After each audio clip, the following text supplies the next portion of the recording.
Hello and welcome back. It's Wednesday evening, which means one thing. We are back with some more Sky Bet League One roundup. 12 huge games took place on Tuesday evening. We had 11 at 7:45 and 1 at 8 o'clock. The running order is below on your screen. And again, we will chat to this if you're watching this back as a video. Let me know if you can see and hear me. That's always the first thing we like to know on this channel. Thank you to everyone that is joining so far. But before we do talk to the chat, Jake's not here tonight. He's a bit like a Let's Soccer Saturday when Jeff's telling towards the end. He couldn't quite do every Saturday, getting older. So we brought along our trusty companion. It's Tom from 4-0 written all over it. Tom, how are we doing, mate? Oh, we've got fancy graphics. Fancy graphics. I've been working all day on that, lads. You have, mate. Working hard. So, how are you, Tom? You all right, mate? Yes, mate. I'm not quite as buzzing after yesterday as you are. But yeah, I'm all good. 25 unbeaten, Ben. Do you think hopefully that run can carry on for you a little bit. But again, lots of action in League One yesterday. Some big results, really, wasn't there? And especially for managers. And I bet we have happy hosts tonight. We absolutely do. Good evening. Hello, Jake. Here he is, Channel 72. Here she is. Evening all. Looking forward to happy Ben and not a happy as normal Tom. There we are. Very true. Can't see or hear you. I think she's just messing around with you, mate. Sue, you beat our football team on Saturday, right? Can I just say, by the way, Sue, you're the star of the show. You were the star of my vlog the other day. I've had over 100 different people, and they all want you back on. So apparently, thanks for coming on. Favourite tea lopper over there. That's unbelievable, Sue. What's all that about? I'm not happy with that at all. Well, what can I say? Shall we get into it, though, Tom? Again, 12 big games to talk about tonight. Barnsley played Shrewsbury. Now, Barnsley, again, were absolutely brilliant. And they've been brilliant for a long, long time now. Now, they're unbeaten in 4. They played the last 3 games away, and they've been absolutely killing teams, away from home. It's just been at home. They've struggled a bit. Before tonight, they lost 4 of the previous 6 at home. Portsmouth went there and won. Blackpool went there and won. The Port Vale game was the highlight, and unfortunately not being able to carry on that type of form. And one thing I do want to quickly get onto before I let you come in was the absolute sheer determination of Devante Cole. Now, Devante Cole is a player that obviously me and him have history from his time at Fleetwood, and he never really hit the heights at Wigan or Motherwell or even Doncaster, really. But he picks up the ball for their second goal here, and Che Dunkley's marking him very tight. And now this is an absolute nightmare to get out of, and Devante Cole does so well to get away from it. He pulls it across for Callum Styles, who pokes it away. And one thing also, Tom, Barnsley got a penalty yesterday for the first time in a long while. 1 in 69 they had before yesterday. 3-0 against Shrewsbury. Shrewsbury were poor, but Barnsley brilliant. Yeah, another emphatic display from Barnsley. I think it's probably the most pleasing thing from a Tykes point of view, Ben, would be that it came at home, because they've had such a dreadful record so far this season. That's just their 3rd home win of the season, and all 4 of the other ones have been defeats. So obviously, you've got to factor in the fact that you've got Pompey, Oxford and Blackpool in that run of the 4 defeats, of course. Customary performance, as you say, from a really strong side. 2 goals in quick succession. I just think it takes the game away from Shrewsbury, and 3 shots on target, 3 goals is a sign of a well-performing team. As we know, Ben, when you can be clinical in the moment, Barnsley did that just that last night in front of a relieved home crowd. There were some really high-quality goals in there too. The classic turn of defence into attack you just mentioned in there. Barnsley seemed to do that so well. Some lovely counter-attacking moves as well. Really great night for them. Absolutely. And Shrewsbury, again, only scored 7 goals this season. The difference is they are winning games of football when they need to. Beat Derby, beat Northampton, beat Fleetwood away from home. By the way, they've only scored 2 goals away from home this season. That one of those was that goal away at Fleetwood. So again, they all seem to be struggling for goals and struggling away from home. Just a 1 win away. Lost 4 of the 6 away games this season. The next game is Blackpool. They host Cheltenham. Blackpool have been absolutely brilliant lately, Tom. Cheltenham battled in this one. They've only picked up the odd point away from home, and I hate to tell you, it is against your boys. But Blackpool, again, I'm running out of words because I don't think Blackpool are anywhere near the best at this moment in time. And you saw in the second half how they're not quite customized to League One just yet, and it's going to take them a little bit longer to get going. But this is a team that have won 4 of the last 7, drawn 2 of those, gone to Charlton and got a point. We're battled against Derby. And now you've got Jordan Rhodes, who is 9 goals in 10 games since coming in, the second top goal scorer in the division, just behind Devante Cole. You've got Karamoko Dembele, who was absolutely fantastic. His goal yesterday, he took it very well into the far corner, past a helpless Luke Southwood. 12 points from their last 5 home games for the Seasiders, 17 points at home, the second best in League One, behind yours truly, Portsmouth. Yeah, that Jordan Rhodes goal is fabulous, isn't it? He just peels away from that back line superbly well. I rewatched it to see if he went early, and he didn't. He's just timed his run really nicely. So, yeah, I mean, great credit to Cheltenham, Ben. 3 goals in the space of 2 games. And before that, there was very little. There's pretty much nothing, wasn't there, in terms of the goal outputs. It's a positive turnaround. I thought it was a brace and a man of the match performance from Will Godin, with 2 of his 3 shots in the game resulting in goals for the away side. A real game of 2 halves, really. Blackpool being 3-1 up at half-time at Bloomfield Road. Normally, everyone would expect, that's probably going to be a comfortable evening, thinking they're home and dry, hitting the crossbar as well. Wardy's losing his head. Jordan Rhodes peeling away, as I said, from the back line to knock in the second. Cheltenham refused to go down without a fight, though, Nappers. Showed a lot of character to come back into it. We've been calling for them to show that character. Had the second come a little bit earlier, do you think we might have been talking about a different evening, perhaps? I don't know if it's one of those. I think, go on. Potentially. Blackpool at this moment in time aren't quite used to getting over that line. So, look, you look at Charlton, and that was a prime example. And I kind of think, they have caved a little bit before, but Blackpool are a very good side, and they've got experience along with youth. And I think Blackpool will get in the playoffs. I'm pretty sure Blackpool will get into the playoffs.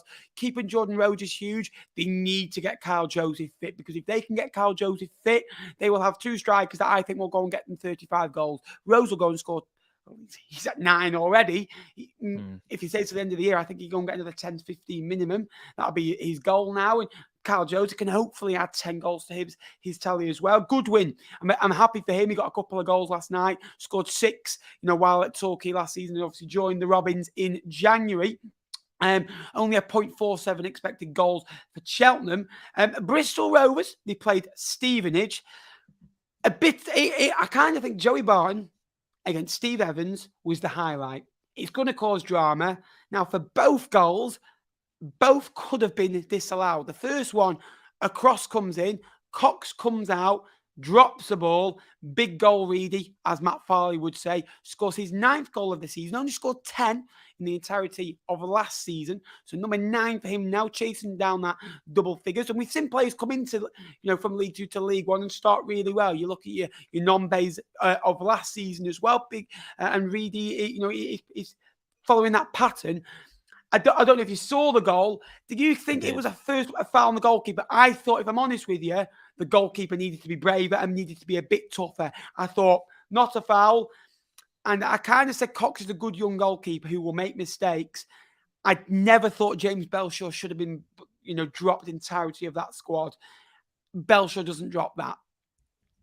Yeah, you've made that point on T-Lop a couple of times when we've been recording, haven't you? Yeah, I mean, we had this conversation about the last-minute winner for Pompey against Wycombe, didn't we? Where, you're so pleased that Alan Young, the referee, doesn't give the free kick for the foul on the goalkeeper, because there just is no foul there. And it is a common... It's not a misconception. It's the opposite of that, isn't it? That goalkeepers are so heavily protected, particularly in this division. So I'm actually quite pleased that goal was given.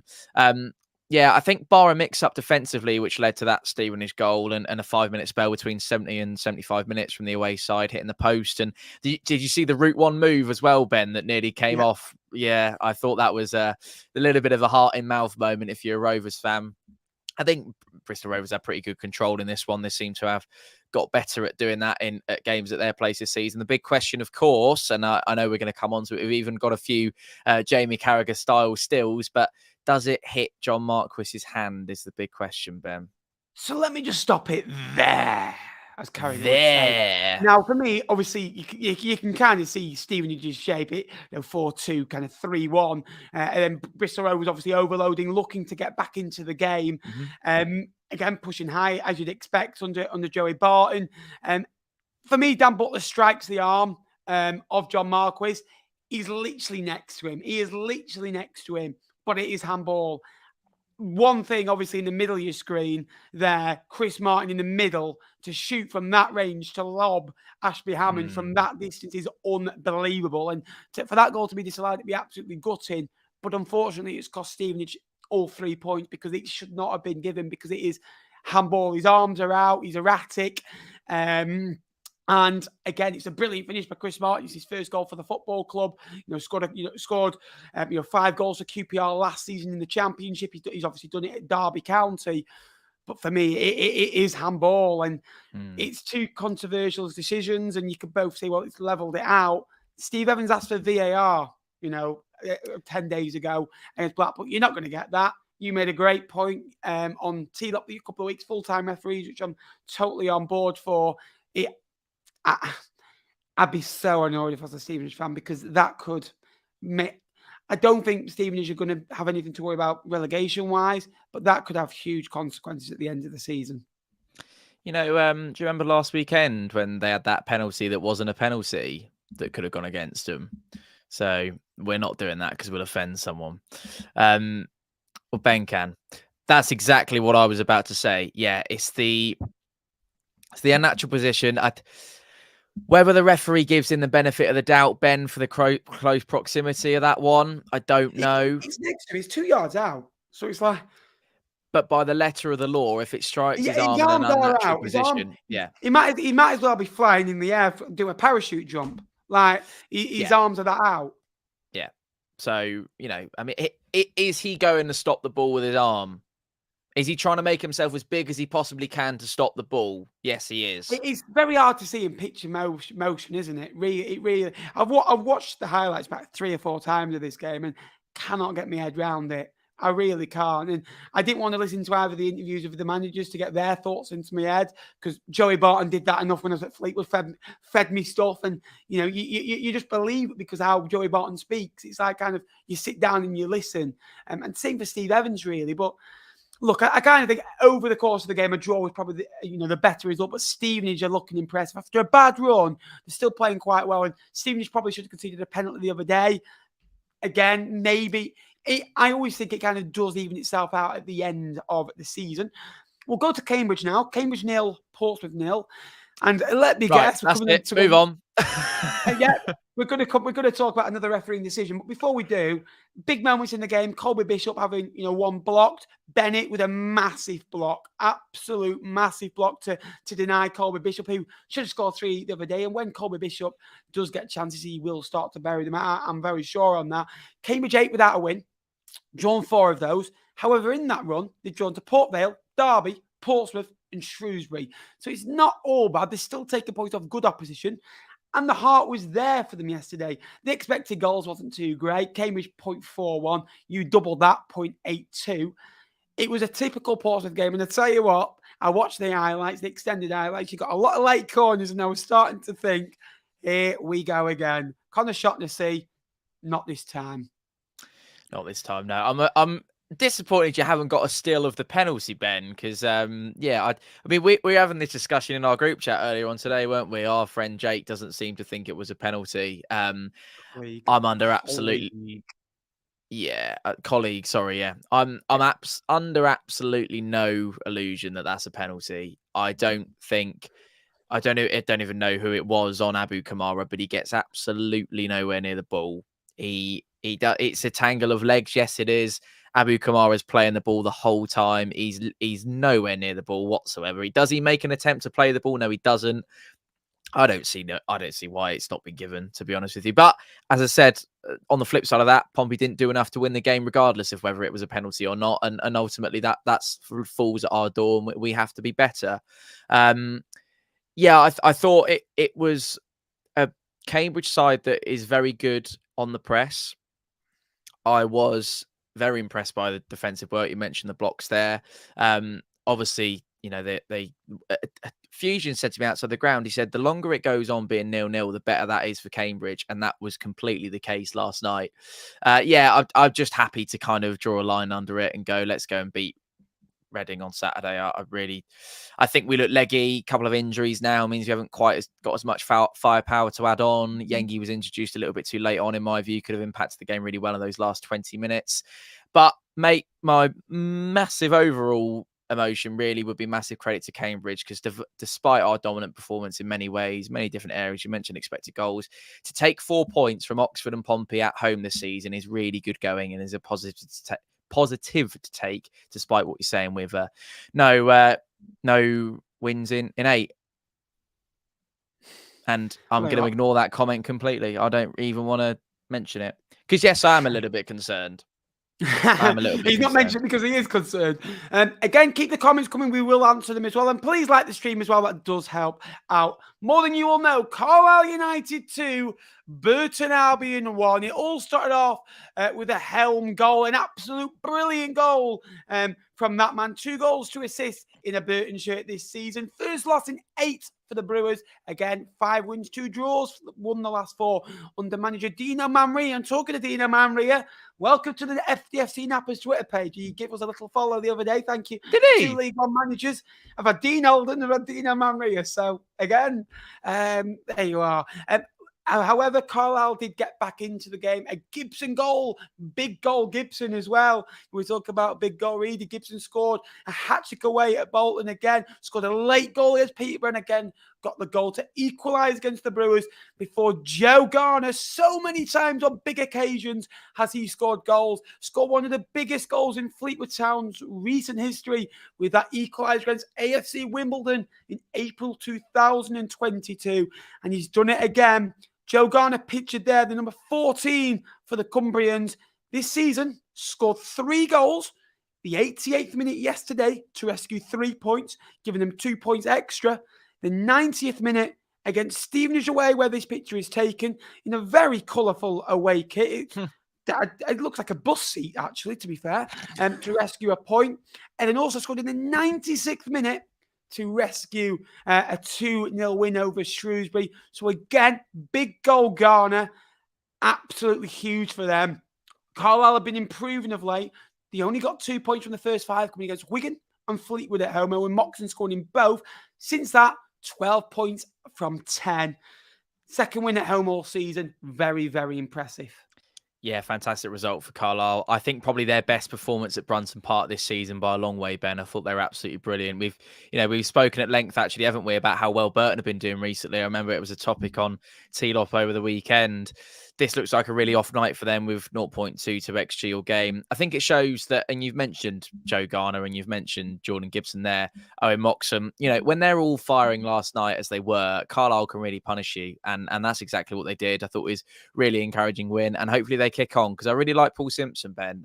I've got I watched his pre-match press conference before we went to before we came down to Pompey, and I thought, actually, you're a really decent bloke. You're not this, there's managers we've already discussed tonight who would be giving it large, wouldn't they, in a pre-match press conference? But he actually went, look, we've earned the right to be in these kind of games. We've earned the right to be in League One, and let's keep working as hard as we can to make sure we stay there. And that's the mentality. And I think, actually, Carlisle could be onto something here, Ben. Long way to go, and they're picking up wins. He's a top bloke. I've listened to a number of his interviews this season. He always speaks very openly and honestly. Burton Albion still doing very well. Would be averaging around about 58 points for the whole season, which I think for Burton would be remarkable. Derby County now got back to winning ways against an Exeter side now who have lost 6 on the row. 6 games ago, we're top of the league. 8 games, 16 points. Now 6 defeats. Gary Caldwell celebrates 1 year in charge, back at the place where he celebrated his first kind of day and first game in charge away at Pride Park.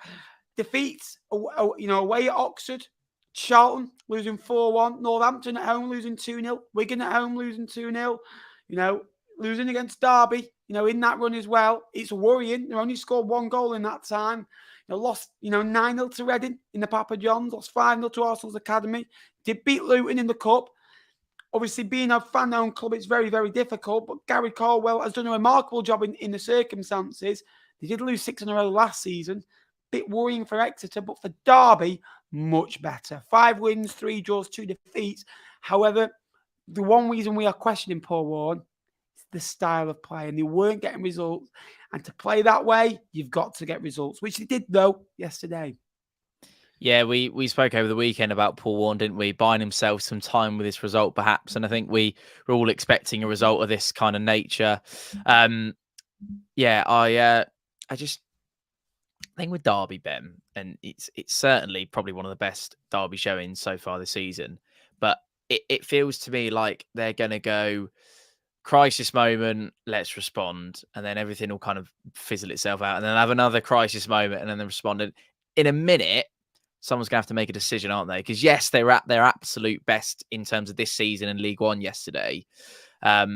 But, you know, it's just something to I think, bear in mind. You probably have to go back to Peterborough away for a performance as complete as that from a Derby point of view last night. Superb night for the man of the match, Nathaniel Mendes-Lang, and near on perfect display from him, of course, finishing off the lovely attack with the first move for the opening goal. The second one is a fantastic bit of play, starting with Exeter getting caught in possession. It's a really nice turnover with the composure and finish from Connor Washington. You mentioned Exeter there. Yeah, they're in a really bad moment. And yes, you mentioned it. Derby away, Charlton away, Barnsley at home, all really tough fixtures. But to go from 18th to go from first to 18th in that space of time, Ben, albeit in the early stage of the season where the table is still sort of evening itself out and we're still figuring things out, it is worrying signs, isn't it? Yeah, absolutely. And Jake, obviously, in the chat there, and he doesn't think that Paul Warne's the right man. You know, I've been very critical. I think it's very much like Graham Alexander. I've had a bit Fleetwood. He's the same at Scunthorpe. When he gets results, it goes well. But the underdog mentality at Derby County shouldn't be happening at Derby County Football Club. Derby County should be going to kill teams off and be absolutely relentless. And it kind of seems like we'll get 1-0 up and sit on our lead. And again, when your most attacking players are your right backs, and you're not your glory players, and it's just not quite right. And it seems that they only win games because they're better than the opposition, and they're at Pride Park. And it kind of seems like there's no real identity there. Where I feel if a good side with a better tactically set up and better coach, for that. Paul Warne's a superb coach. I'm not saying that, but a better coach for that football club, like a Mousinho, he's not a better coach than Paul Warne on paper because of what Paul Warne's done. Mousinho's got 50 games under his belt. Paul Warne's got probably 350 games under his belt. So again, it's going to be very interesting what happens at Derby. They've got Stevenage away, which is a very tough game. They sold out their allocation. The Lamax is going to be absolutely buzzing. Northampton at home, and then Barnsley go to Pride Park. So they are going to be a telling 3 games, I believe. Lincoln City 3, Charlton 1, and I can absolutely see him beaming and laughing from home. And I'm not even going to banter. Lincoln were absolutely sublime. The energy, the high press, the absolute... I bet some of those players couldn't walk after that game. The amount they put into it. When they went a goal down, Alfie May put it in the back of the onion bag, as Jakey would say. In his memory, he's not dead. He's just having a break. That's very clear to say. He had the fewest touches on the pitch, Alfie May. 37 touches. 1 does go in the back of the net. I don't know how I don't think he meant to even put it in the net. It just comes off his rib cage and goes in. But Lincoln responded absolutely terrifically. Sorensen and Burrows were so high up the flanks. They both could have had braces, minimum. Erhan again was so crucial to one of the goals as well. 3 points from a losing position. They wouldn't have got that under Mark Kennedy. Absolutely no way they would have got that. Erhan and Hamilton again in midfield. Rockland on the far side was absolutely brilliant as well. Tom Shaw, 2 wins from 2 games. And Hakeem Adelican, goal scorer, 2 goals. Yes. What a difference a week makes in football, Ben. What a difference a week makes in football. You might have actually expected a very different evening, wouldn't you, when you saw that first one go in from Alfie May? I was thinking, oh, crikey. But no, what a performance. You've already mentioned him from Hakeem Adelican, leading the line with 2 goals, man of the match performance. The first one, as Jacob would say, finished with a plum, finished with all the composure in the world. I mean, both flanks as well. Sean Rowan, of course, with a third alongside Paulie O'Connor on that left-hand side. Equally strong showings over on the other side from Sorensen, actually, who I thought was more than valuable for a goal. And Burrows just 2 points off the playoffs for the Imps now, Ben, with a game in hand. And some cases, 2 games in hand on those above them. Charlton all at sea defensively. And I think the Lincoln third goal really highlights that. An absolute mess from Michael Appleton's side. I just wanted to quickly say to Dan, you mentioned earlier on Pompey, I'm not overall worried about the overall picture. I just think back-to-back performances that were very similar is a little bit of a kind of a worry on my behalf, but I'm sure we'll chat about it. Interesting, he thinks 6 or 7, Ben. He sometimes thinks 6 or 7 when they lose 1-0, but it's 6 or 7 for last night. No, to be fair, honestly, Sorensen had a really good effort. It was a really, really good save by the goalkeeper. Burrows should have scored. I don't know how he's missed it, to be fair with you. Akiba Delican was absolutely outstanding. Celebration leaves a lot to be desired. I don't think he's used to scoring that many goals recently. So again, maybe we'll let him off as well. Obviously, Jack Vale back fit now, which is huge for them as well. And they've got the confidence back. And whoever does come in and take over Tom Shaw, I do hope Tom Shaw stays at that football club because he's been able to get reaction out of them. Look, the thing is with Lincoln, it wasn't results-based why they sacked Mark Kennedy. And it's not like this team had gone 5 without a win and they forgot how to win. This team had only won a couple of weeks ago. They lost to Peterborough. They lost to Burton. They were awful against Burton. Peterborough, they weren't great. Peterborough are brilliant at home, and especially against Lincoln, they just turned it up a notch. The gaffer's, mum sadly passed away the night before, so obviously that raises it a little bit more as well. The Leyton Orient game, if that doesn't happen, do they make the decision then? Because obviously you're losing, you're not playing too well. Do they count that as 3 defeats in a row? Mark Kennedy didn't do a bad job at Lincoln, and I honestly think that this Lincoln side have got the gears to keep getting better and better. The most important thing they do is stay around 3 or 4 points outside those player places till Christmas. If they can cling on to that, they'll be just fine with Tyler Walker and Ben House coming back and potentially, Draper being recalled. I don't think he should be recalled, but it's going to be an interesting one. 4 goals, Northampton, Leyton Orient, including a last-minute goal as well. Northampton 2, Leyton Orient 2. Leyton Orient 4 unbeaten now against Northampton, who, again, struggling for a little bit of consistency at home. Hoskins now, 43 goals in 98, even that last 98 games. The boy is a wonder. Couple of goalkeeping errors, but a typical kind of sides where they've both come up this, to League One this year and done very well. Yeah, I don't know what happened with the red card. I just sort of saw the clip that he gets given the red. I would assume it's an off-camera incident that they haven't managed to catch or whatever's happened. I'm sure we'll find out at some point.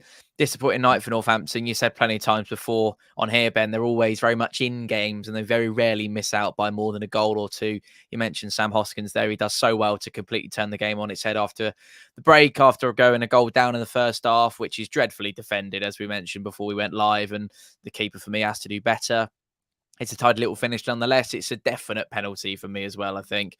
I think the referee's got that one right. Of course, a red card changes everything in a game. We all love 96-minute winners, don't we? And Leyton Orient, I'm sure, will be buzzing to take a point, given how much of the game they had after the sending off. Absolutely. Port Vale 0, Peterborough 1, Peterborough flying, Port Vale pondering, I think. 7 games now without a win. Posh, 8 games without defeat. Posh, drawn 1, drawn 1, drawn 1, drawn 1. Anyone who has watched this channel for the last, I'd say, 12 to 18 months knows how much I like an unbeaten run where you draw 1, win 1. Obviously, it's nice to go and win 7 on the bounce, Tom, not 6, just putting that out there. It's nice, but I think drawing a couple in there, you get frustrated, but then you've got to think, it's 2 points a game. And if you do it for over 8 games, 10 games, 16 points, 20 points, all of a sudden there, you've got 25% of your end points tally to get into the playoffs or try and squeeze into the promotion, places. Again, Jones came into the starting lineup. Only 1 goal this season for him. He came in for Johnson Clark-Harris, who dropped to the bench. Poku on one side, obviously got an assist, and Mason Clark getting a goal. Mason Clark 3 goals to assist. Poku 2 goals, 4 assists. So again, they've got goals from all over. Randall, Collins, Cipriano. Everyone in that team yesterday had either had a goal or an assist in this season as well, which is absolutely huge for them. Port Vale, I'm worried for them now. No goals in 5 matches. They've got Cheltenham at home, and then they go to Lincoln. 2 battling games. Also, that Cheltenham game, Daryl Clark returns, which could be a bit feisty. And you're going in there, Lincoln could have a new manager. And if they don't, Tom Shaw, has got Lincoln playing football. Yeah, do you remember a little while ago we were talking about how well Port Vale were doing, and then all of a sudden it just feels like within a couple of weeks it's all really falling apart. You mentioned the win draw Peterborough run. Of course, we should point out that dates back to the last time they lost, which was at Fratton Park on the 3rd of September, 3-1 defeat. We need to make sure that gets mentioned. Oh, he's knocked his mic over. He's locked his mic over. Mike's too happy to hear about Portsmouth winning. He's sick of hearing Portsmouth winning. They're going really well at the moment. They're enjoying that unbeaten run, as you say. It's a really good ball over the top from Mason Clark for the goal. Question marks over. I don't know if you saw it, Ben, but the Port Vale defender-keeper situation, it just looks like they kind of get in each other's way, really. So it's either the keeper or Gavin Massey. It can't really be both. Ends up being a total mess. It probably should have been 2. Randall and Ricky J. Jones both denied by a fabulous double save by Connor Ripley, which I'm sure you saw. And I know we both rate him really highly as well. And as you say, I don't think you did say, but we should say up to 5th for the Posh. And I would imagine, Ben, we're expecting them to be in around there for the majority of the season. Port Vale do need to get back up and running quickly, because you look at it, Port Vale and Exeter with the top 2 5, 6 games ago. Yeah. A couple of bad runs, and all of a sudden then you're going to be struggling again. Wigan 2, Oxford United 0. Now, I saw some Oxford fans at the services yesterday. No sign of Wardy. Went through Oxford. No sign of Wardy. Where are you at, mate? Just saying. Where was he? Yeah, exactly. Wigan Athletic would be 11th without deductions. He've had an absolute torturous time of late, losing 4 in a row after starting so brightly over wins over Bolton Wanderers and Derby County, points away at Carlisle, and doing really, really well for themselves. I think they've got Peterborough on Tuesday night, which will be an absolute treat as well. I think that'll be a great game. But yesterday to beat an Oxford side, obviously, they are struggling for bodies and players being ill and sick and, stuff like that. Shaw and Adiko were absolutely immense in that holding midfield. Shaw, 5 tackles in the match, which is the most in the whole game. Adiko had the least touches in the game, but again, he was so effective when he had the ball as well. 3 wins out of 5 at the DW, making that a fortress at the moment. Back-to-back wins for them. Back-to-back 2-0 wins as well. Stephen Humphreys with his 4th goal of the season against an Oxford side that have lost for the first time away from home since the opening day, where they lost to Cambridge United as well. Rodriguez was the only shining light for the U's. 4 chances created, which is the most in the entire game, which I keep telling him, people, he will come good for goals and assists very soon. Yeah, bad day at the office for Oxford, I'm afraid. Well, I'm not afraid, because it means that gap's a little bit bigger. I spoke to Wardy on the phone on my way up to Cambridge yesterday before the game, and Oxford have got a bit of an illness crisis going on at the moment. I don't think that could or should be used as any kind of excuse, but it's really still a strong team for this one, but it's not obviously Liam Manning's preferred 11, I don't think, quite, and sometimes that's all it takes to stifle a good team on a roll. For Wigan, Ben, great night for them. Back-to-back wins over the last couple of days. They'll be really pleased to see that after 4 league losses on the spin. I think the game plan worked perfectly as well. Soak up all the Oxford pressure defenders best you possibly can, and when the inevitable opportunities come, be clinical, take your chances, and that's exactly what they did. I'm sure you saw it, but the second one is a superb dead ball set piece from Callum Lang, which is probably the goal of the night, I would say. Chris Martin for me. Chris Martin, the audacity. I think I'm really happy on that. And, Callum Lang, I was just about to mention that. Callum Lang has struggled this season. Callum Lang is a fantastic footballer. He got sent off away at Stevenage a couple of weeks ago, came out of the team. We played him in the Papa John's Trophy. And went penalties, said to my dad, I went, miss this. And he didn't understand. He goes, well, Callum Lang's a very good player. And I went, he's out of confidence. His head's not in. He needs time away. He had a couple of weeks away. Obviously, he didn't play at all. He's serving his ban.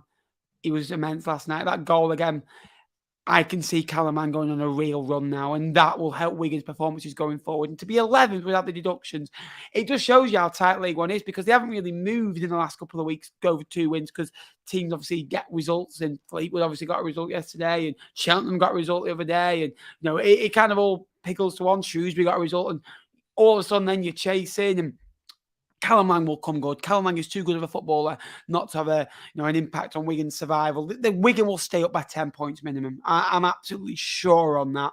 I wasn't believing this run they were on. They were playing some top sides in that run. When you look at it, Barnsley as well, Portsmouth were in that run as well. And look, this is a side that are a young side. They've got some great players. I'm a big fan of Adiko, Goddo, fantastic. Humphreys, Lang, Tickle. In goal as well, if you know. Again, centre halves, the young lads at the back are doing an absolute sublime job. I think game of the day, and I think it was game of the day before we even went on, was Wycombe 2, Bolton Wanderers 4. 6 goals we got treated to. Bolton Wanderers have won 4 of the last 5. Wycombe had 20 points from the previous 10 before this one. 5 defeats for Wycombe now in 13. Obviously, they had 2 in the first 2 games as well. Conceded 6 now in the last 2. Obviously, 2 away at Peterborough the other day. What were your thoughts on this one? I think, you can tell it's game of the night. It's a really good sign of a really good side. If you can go to Adams Park, which me and you both know is never easy, come away with 3 points. They'll obviously be slightly disappointed to go up 2 before half-time and end up 2-2 by the 82nd minute. But I think that first half from Bolton's probably the best they've played all season. I think there's just so much domination there. Chaos. I mean, absolute chaos. There's a great clip posted by the Bolton Wanderers social media team for the toll header in front of the 700 odd Bolton fans, and they literally they lose it completely. It's great to see when you make a trip as lengthy as that on a Tuesday night. You think, what a moment. And then obviously a well dispatched penalty from Aaron Morley off the bench to seal the deal. Bolton, Ben, right back up there where we expect them to be coming into this season now, and I'm pretty sure. I mentioned it about Peterborough earlier on. You spoke about Blackpool. We're going to get onto the table later on in the show, but we are starting to see now these teams it's starting to mold, isn't it? And we're starting to see who's kind of going where and who's maybe not going there quite so quickly as they perhaps want to. But I think I'm a little bit confused by Wycombe at the minute, Ben. I don't really know what to think.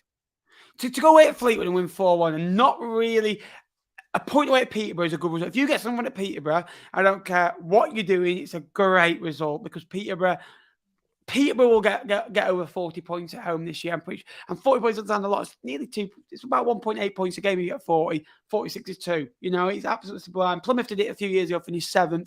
Obviously, last season, I think they got 61 out of 69. Lincoln went there. Port Vale went there and won. Fleetwood drew there. They won the other 20 games at home last season, which is an absolute unbelievable record. And no one will come close to that this year, as you see him. But Wycombe, when they've won, they've played in Gareth Ainsworth style. And when they've been adventurous and taken on teams, they've kind of got beaten a bit. Paddington, Boys, Scowen, Potts, Phillips, Hamlin, Taylor is a very attacking team. And you can't say they're not being brave and they're not being adventurous. They're a good side, Wycombe, and I do think they will be in and around the playoffs. I kind of think they're in the batch of, there's 4 at the moment. There's Portsmouth, Oxford, Bolton, Barnsley that are better than the rest. And then you've got Derby's, Wycombe's, Blackpool's, Lincoln's, those sort of teams in there as well. And Mr. Peterborough, I missed a couple off there as well. But and then your Port Vale's, your Burtons, there's a few more. Bristol Rovers, you potentially say for the size of the football club, that's not quite performing at this moment in time. But Bolton were terrific yesterday, and look, they're coming up against a top team, and 13 games to get 26 points, 25 goals scored, conceded 18, which I think is a bit of a worry for Bolton. Bolton last season had one of the best defenses in the league. Yeah, conceded 18, conceded 2. You look at it, they conceded 3 against Carlisle, 4 against Wigan, 2 yesterday. That's already 9. 1 against Fleetwood, that's 10. And League One Wrexham. Yeah, very much so. And losing a goalkeeper, of quality will hurt. But Bax is a very good goalkeeper, Bolton will be very, very good this season. I'm sure of that. Sheehan, fantastic yesterday, 2 assists as well. Bolton are on the march, won 4 of the last 5. I said after 3 games, I said they'll win the league. And I think if they can... Because they went through a little bit of a patch, didn't they? Where we all started struggling thinking... in front of big crowds, which I don't get. They get 19,000 home fans and they freeze in front of 3,000 Carlisle fans. I don't understand it. Hmm. You know what I mean? That for me, you're still up, but I kind of think with Bolton sometimes the players need to believe that they are a top team. I kind of seem like they don't believe that they're the best team in the league. Portsmouth and Oxford believe they are the best team in the league. They should be, because realistically, they're two teams that have got the biggest budgets in the league, but they've got two good managers, two good teams, and they believe they should be fighting for that top two for what they've got and what they've spent and what they've done.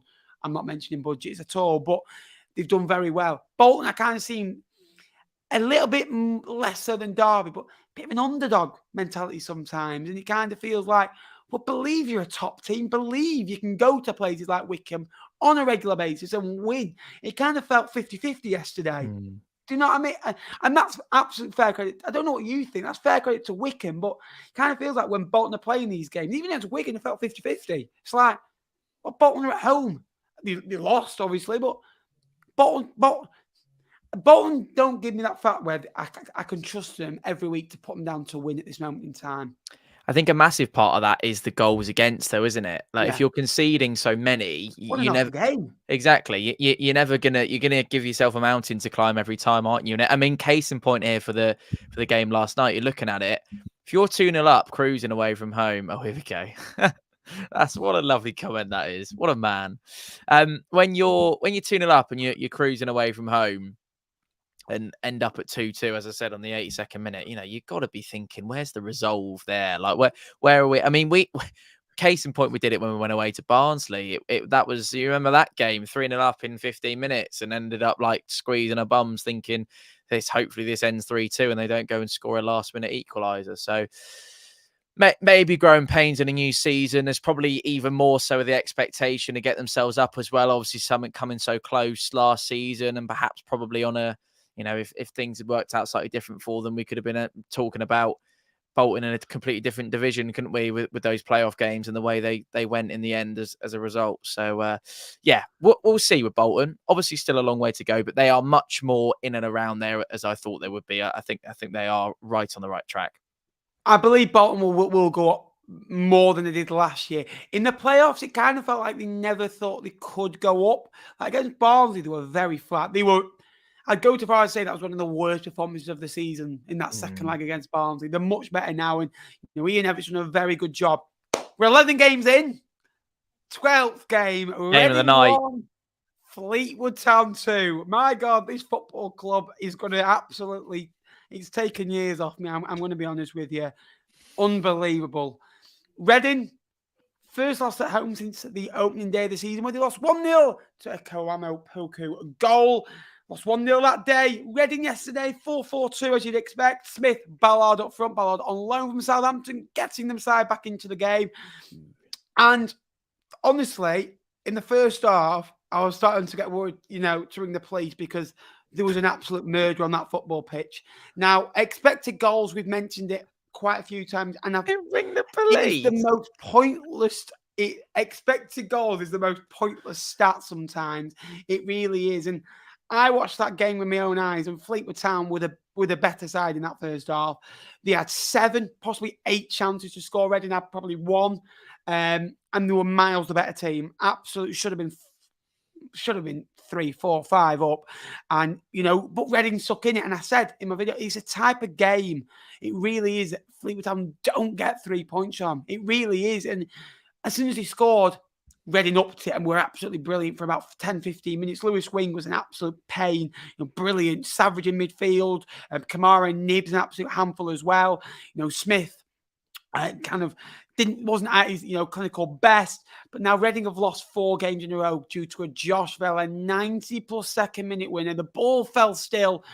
It felt like that ball was there for 3 days. It was 3 seconds.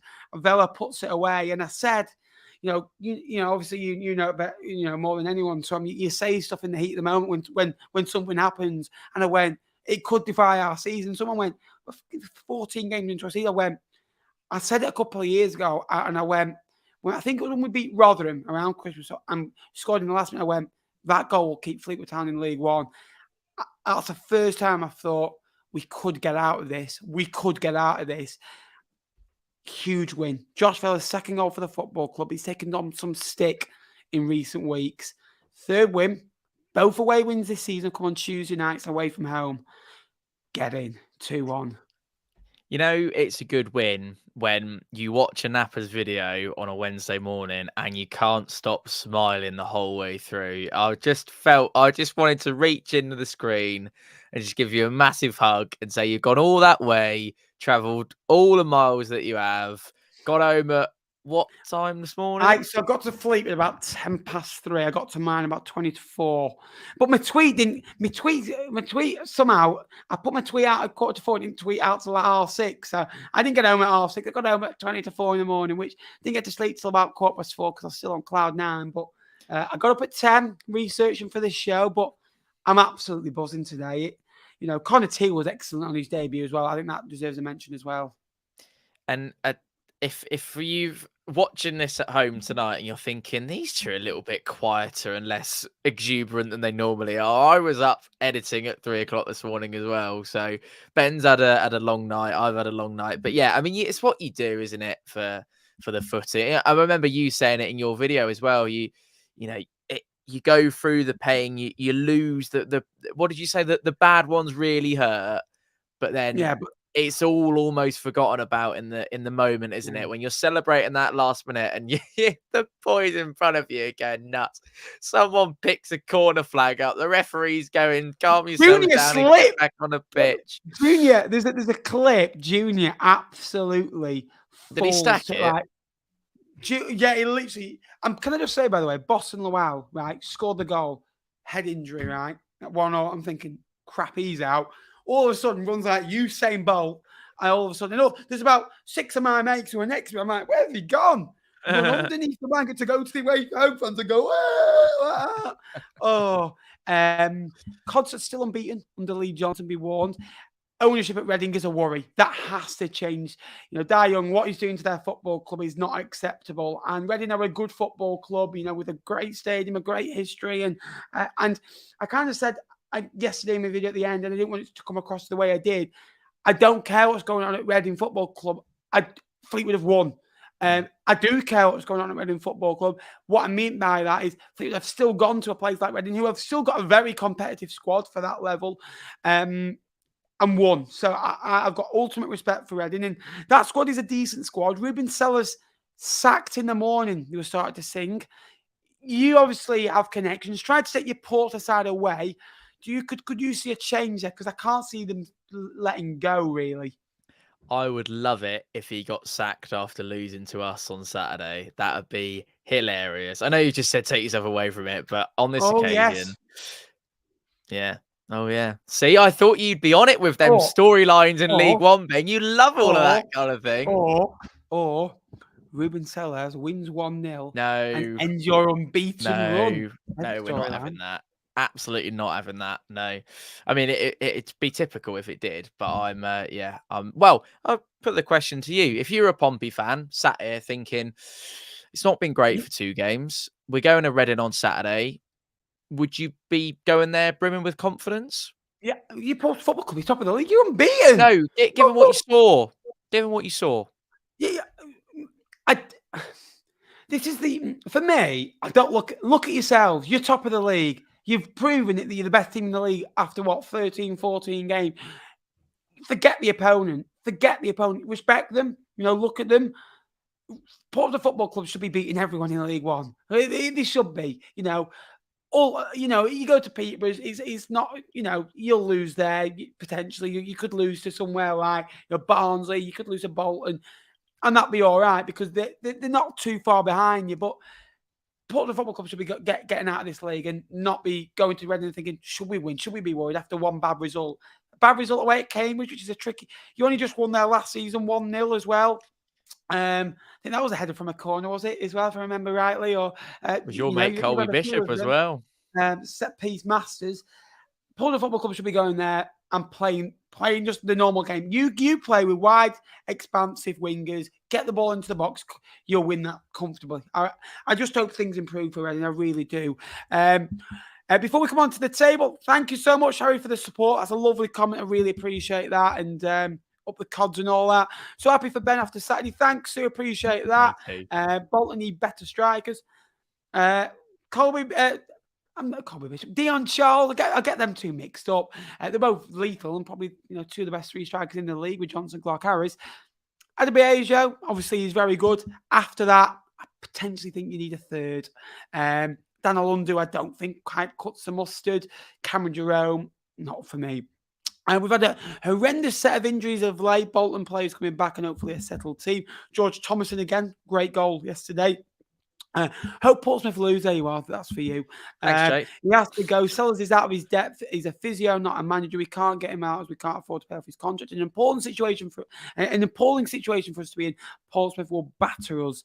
Had some classic games on Portsmouth back in the day. 7-4. Yes, I remember that one. Still, you'll like this. Still the record for the highest scoring Premier League game in history. That is still. Oh, is it? Well, we've had a 5. We had a 5-all a few years ago. Obviously, that's 10 goals. I know that. And a maths, but I think that's the closest we've come. Anyway, the League One table we will go through now. Where is it? Where's the table? Do you want a hand? We've got some new graphics going on, and Ben's still having teething problems. There we are. Well, we'll start off with the bottom of the table. I think I've got it. There we go. The bottom of Sky Bet League One. It says Cheltenham still on 5 points after 14 games. A win at the weekend could be backed up over a trip to the seaside. Reading still on 6 points, will be on 10 points without deductions. Fleetwood moved to double digits, 11 points from 13 games with their second away win of the season. Wigan Athletic moved to 11 points too, and that is the current bottom four. What? I'm indicating Carlisle. Yeah, that's sorry. That's the current bottom four, Ben. There, look. All right, calm down. Carlisle United, 14 points from 15, a good, rally of results. Northampton sit just outside. Exeter and Cambridge, bad runs plummet them into the bottom half.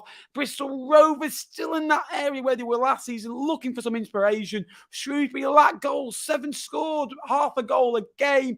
Port Vale down to 14th. Charlton back into the bottom half. And Leyton Orient sit 12th, 19 points from 14 games. An impressive start to life for Richie Wellens' men. Tom, going back to that bottom four, next few weeks are going to be crucial for some of those teams. Yeah, I mean, we talking about how crucial that Fleetwood win was just now. You look at the little bit of the gap that's bridged now. You think about it, a win. You look at the games you've got in hand over Carlisle. Obviously, you're relying on Wigan to not get a result for a couple of weeks, and they've got some tough fixtures upcoming. Fleetwood could quite easily climb out of the bottom four within the next couple of weeks, Ben, and you know that very well. I'm thinking, I mean, we touched on it a little bit with Joey Barton, but I'd bring it up to probably around there. That downwards is probably where I'd be if I was sat there, I'd be worried you'd go right up to up to Port Vale. Yeah, I don't. 14th I down. think that's a fair. See, 14th and down, you'd be worried. I don't think Port Vale will go down. I think Port Vale will be they've not scored for 5 games. They're struggling. I'm not being funny. What are they on? 18 points. Couple of games, isn't it? Charlton, I know, are on 18 points, but Charlton have been on an unbeaten run themselves, full of confidence, and they've got a goal scorer, they've got goals, and they're looking better. They came up against an unbelievable side yesterday. Leyton Orient are very good, consistent. 5 wins, 4 draws, 5 defeats. That's very consistent. And what is it? They've only lost like one in last 8 games, and that's to Fleetwood. And they've gone to Carlisle and won, gone to Northampton, rescued a point. Had a great point against Barnsley. They've been really good, Leyton Orient. So Burton, I think, will be fine as well. Obviously, you will come to them in a bit. But Port Vale, Shrewsbury like goals, Tom. Bristol Rovers, Joey Barton, struggling there. They've got a very good team. I can't see them going down. But there's going to be 8 or 9 teams in that drop, that bottom half drop, I think, this season. Well, yes, looks it. Top half. Charlton, obviously, Leyton Orient, we've just mentioned. Burton now being 19 points from 15. Bit of a false position for them, you'd say. Obviously, playing a couple more than everyone else, obviously, on the international breaks. They're obviously one of the only teams to play 15 games this season as well. Wycombe Wanderers, 20 points into the top 10. Lincoln up to 9th now. Jake will be getting a bit dizzy. Derby County, 8th. Lincoln Get a nosebleed, won't he? Lincoln City, absolutely. On the same points as Derby County, they can take, humongous pride in that. Stevenage drop outside the playoffs for the first time in a long while. Blackpool inside the playoffs. Peterborough, 5th. Peterborough do play the Seasiders on Saturday afternoon at Bloomfield Road. What an absolute classic. Bolton Wanderers also await the Seasiders in a couple of weeks' time as well at the University of Bolton Stadium. Barnsley up to 3rd, absolutely flying, just under 2 points per game. Oxford United only picking up 1 point from their last 2 games. Again, after going on an unbelievable start to the season, and Portsmouth are top of the league. Tom? Yeah, we are. And, I think there's a lot of people last night talking, and I think maybe my reaction was a little bit rawer than it perhaps should have been in the video. And a mate of mine who I do the videos with, Barney, was a little bit more like, you kind of go on these runs, and I can completely see the case in point. It's actually not a bad week, is it really? 4 points from 6 against 2 of the lesser sides. I mean, those 2 against Carlisle and Cambridge, Ben, which, apologies to put it back down there, but if you're Portsmouth Football Club, you want to get promoted out of League One, I'm sorry, but I think you've got to be, I suppose 4 points from 6 is probably the minimum you want out of those. And then you've got to be wanting to kind of push on and look a little bit further than that, maybe. But anyway, we are still top. Obviously, a massive favour done. And to be fair, it doesn't really change, does it, as a result of the result at Wigan's ground at the DW for the Oxford loss. What is quite clear to me, and it's not groundbreaking news because you can all see it, but the gap between first and second was much wider this time last week. Sorry, the gap between first, second, and then the playoffs was much wider this time last week than it is at this moment in time. And you're looking at that, sixth through to 3rd, literally those playoffs are all over the shop, aren't they? And, there's some teams that have played 13 games, there's some that have played 14 games, and then you look at Stevenage and Burton who have played 15. So there's still various different storylines going on. The one thing that's kind of pointing out to me as well, Ben, is after that loss last night for Oxford, Pompey have got 3 losses on every team in this division now. Yeah. I just think that's remarkable. I've never seen anything like it. I think it's crucial that you don't lose games of football. If you don't win them, don't lose them. I'm a big believer in that. And you're frustrated because of the standards that has been set at Portsmouth Football Club of late. And still, you've kept another clean sheet. You've only conceded 8 goals, which is remarkable. And you look at the gap. Oxford conceded 12. Obviously, they conceded 3 in the last couple of weeks. And I am a believer of, obviously, you dropped points yesterday, and Barnsley have made it up on you. Obviously, drew at the weekend. So again, they're the same as they were last week. Bolton again have won both games, so they're 2 points closer to you. Blackpool are kind of level with you as well. So it only takes a couple of games to Portsmouth. If you lose one, draw one, lose one, so maybe lose 1, draw 2, for example. All of a sudden, then you've got 7 points, and if a team goes and wins 3 or wins 2 and draws 1, that point tally looks a little bit more shaky. And the good thing is we're only a third away through the season, and this now run through till Christmas. We're 11 and a half weeks into the season. We've only played 13, 14 games, and he's going to come quick now. It feels like, hang on, we play Saturday, you play Tuesday, and also you play next Saturday in the Emirates FA Cup, which you still got, and then you got the last rounds of the Papa Johns as well coming up as well, and you've got these games that aren't also necessarily League One based as well. We're going to hang on a minute, we're giving away our secrets there. Anyway, we've got Super Ian Everett. Also, guys, if you want to, for the last couple of minutes of the show, put a couple of questions in the chat, that'll be much appreciated. And also like the chat as well, like the stream as well, that'll be very, very helpful. Tom, give your channel a little bit of a plug, mate. Oh, thanks, Ben. Yes, no, come and join us on Falling Written All Over It, up and down the country with the mighty Pompey, top of the league, Messino's top of the league Blues. Come and join us for that. Yeah, enjoying the ride. What were you wanting? Very close to 15,000 subscribers now, Ben. We're just over 100 away, so looking to get there 12,000 as well as soon as we can. Yeah, I wonder who gets that. I think you're probably going to get to 12,000 first, but no. Yes, I like Swanson back in the side as well, Ben. I'm a big fan of Dan. Knows how much of a fan I am of Swanson. He's my starting right back personally, over Rafferty, and that's kind of a an attacking-minded selection. I think probably Rafferty suits games better than Swanson does. But yeah, no, I'm a big Swanson fan. My one question to you was going to be, Ben, if I may, how much are you in a changed state of mind when it comes to who's going to lose their job as a League One manager first? Because the last time we spoke, we were worried about Matty Taylor. We were worried about Paul Warne. You were thinking that those two jobs were on the line. Has your mind changed a little bit? Because a week's a long time in football.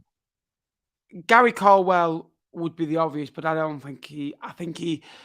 Extra actually, and I need to watch, you released an half-an-hour clip on social media yesterday about Gary Caldwell's first year in the job and how highly he speaks of the people in that city and how the fans, have bought into it. But a couple more defeats and that's all forgotten about a year's work, isn't it? If you lose 7, you lose 8 in a row. They lost 6 in a row last year, which is, devastating, really. Andy Crosby, I think at Port Vale will be fine. I look at Ruben Sellers. I think he could be in deep waters. He can't pay off his contract, but can you afford a relegation? And, more point deductions potentially going to happen there as well. I do still think Matty Taylor's in deep waters because of the way they play. I really do. And, beating Derby, beating Northampton is absolutely superb. Getting a late goal through Taylor Perry, who I'm a big fan of, away at, Cambridge at the Abbey a couple of weeks ago. Has probably bought him a couple more weeks, but 7 goals in 13 games is not good enough, and they don't look like scoring. Expected goals of 0.86 yesterday, and really the only chance is a Danudo shot that didn't really test the palms of the goalkeeper. I think Matty Taylor, I think Paul Warne, one win, does it really buy you time? Should be winning your Paul Warne, your Derby County. If you draw the next week, it's kind of like, well, what was the point? Derby need to go 4, 5, 6, 7, 8. They need a run, don't they? Really. Yeah. Look, they've only lost 2 in 10, but they've drawn 3. Look, they went away at, drew at home to Cambridge 0-0. Didn't look like scoring. Drew away at Cheltenham. Didn't look like winning the game of football. Beat Carlisle, beat Blackpool, played very well. Beat Peterborough, played very well. The good one game there, weren't you? Yeah, very unlucky. That was the game before, actually. That was the 11th game.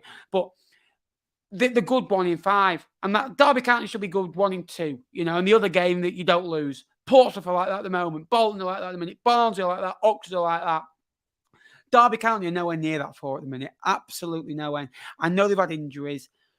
Derby County are a fantastic football club, but this underdog mentality for me. Do you see any other names in there that you can maybe see under pressure?